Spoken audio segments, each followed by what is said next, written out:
राधे राधे सभी भक्तों को ब्रज गोपिका की जय श्री कृष्णा, जय श्री श्याम। और बिहार पंचमी की बिहारी जी के जन्मोत्सव की सभी को कोटि कोटि बधाई हो। आज हम जानेंगे कि श्री बिहारी जी का प्राकट्य कब हुआ तथा कैसे हुआ और उनका प्राकट्य किसके द्वारा हुआ, उनका जन्मोत्सव हम कब मनाते हैं और बिहारी जी को बार बार पर्दा क्यों किया जाता है, यह सब हम जानेंगे।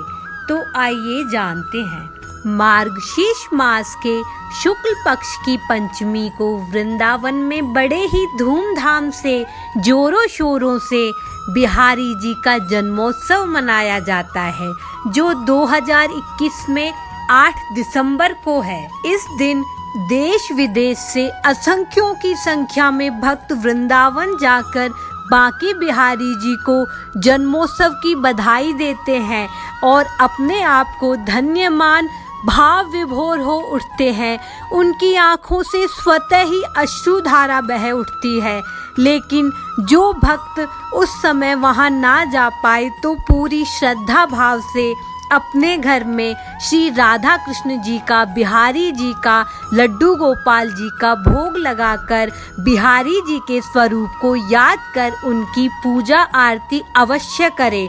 बिहारी जी इतने भक्त वत्सल हैं कि सच्चे भाव से जो भक्त दूर रहकर भी उन्हें याद करता है, वो उनकी पूजा स्वीकार कर उसकी ओर स्वतः ही खिंचे चले आते हैं। अब हम जानेंगे कि बिहारी जी का प्राकट्य कहाँ और किसके द्वारा हुआ। बिहार पंचमी के दिन ही तीनों लोकों के स्वामी को, मेरे बांके बिहारी को, इस दिन श्री रसिक सम्राट श्री हरिदास जी ने अपने पदों से, अपनी भाव विभोर आस्था भजन गायन से प्रभु को रिझा लिया, खुश कर दिया। सो प्रभु श्री राधा रानी और कृष्ण कन्हैया श्री हरिदास जी के सामने वृंदावन के निधिवन में, कुंजवन में प्रकट हुए। श्री हरिदास जी भी कोई साधारण मनुष्य नहीं थे, वो राधा रानी की प्रमुख सखी श्री ललता सखी जी के अवतार थे।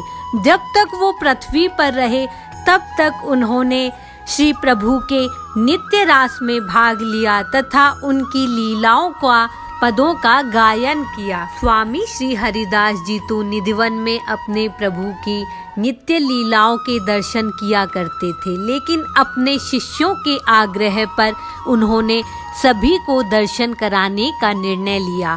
सो एक दिन सभी शिष्यों को अपने साथ ले गए और प्रभु की आराधना करने लगे। श्री हरिदास जी की साधना शक्ति से बिहार पंचमी के दिन राधा कृष्ण का स्वरूप प्रकट हुआ। एक दिव्य प्रकाश प्रज्वलित हुआ, सभी को कुछ न दिखाई दिया और सभी बैठकर प्रभु का गुणगान करने लगे। तब हरिदास जी ने प्रभु से विनती करी कि हे प्रभु, मैं लकुटी और धोती तो आपको दे दूंगा, पर राधा रानी का श्रृंगार मैं कहाँ से लाऊंगा। तब अपने भक्त के आग्रह पर श्री श्यामा श्याम जी ने श्री बिहारी जी का रूप लिया। इसका वर्णन करना मुमकिन नहीं है। राधा कृष्ण एक दूसरे में लीन हो गए और एक नई छवि में प्रकट हुए। स्वामी हरिदास जी के आग्रह पर प्रभु ने यह रूप धारण किया। बोलो बांके बिहारी लाल की जय।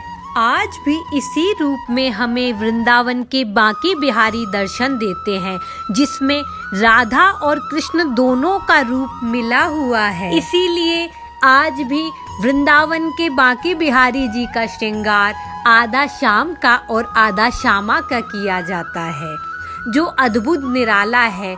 जो भक्त एक बार उनके दर्शन कर लेता है, वह बार बार उनके दर्शन करने को लालायित रहता है।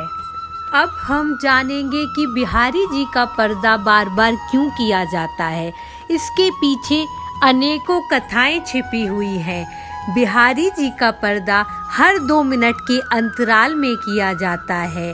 ऐसी मान्यता है कि बिहारी जी भक्त की भक्ति भावना से इतनी जल्दी खुश हो जाते हैं, इतनी जल्दी प्रसन्न हो जाते हैं कि भक्त के साथ ही चल पड़ते हैं।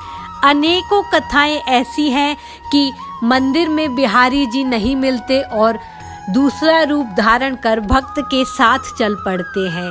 कभी किसी राजा की कथा है, कभी किसी भक्त की कुछ और कथाएं हैं।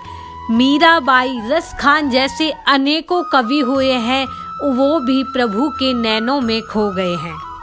इसलिए प्राचीन समय से ही यह नियम बनाया हुआ है कि थोड़ी थोड़ी देर में बांके बिहारी का पर्दा किया जाए, जिससे भक्त ज्यादा देर तक प्रभु से निगाह ना मिला पाए। वाकई में बिहारी जी की आंखों में ऐसा जादू है कि भक्त उनकी आंखों की गहराइयों में खो जाता है और उनकी आंखों से स्वतः ही अश्रुधारा बह उठती है।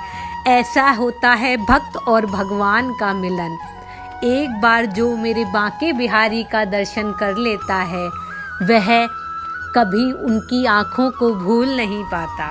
जो भक्त जिस आस और भाव से मेरे बांके बिहारी के, श्री वृंदावन बांके बिहारी के मंदिर में दर्शन करने जाता है, उसकी सभी इच्छाएं मेरे बांके बिहारी सहज ही पूर्ण कर देते हैं।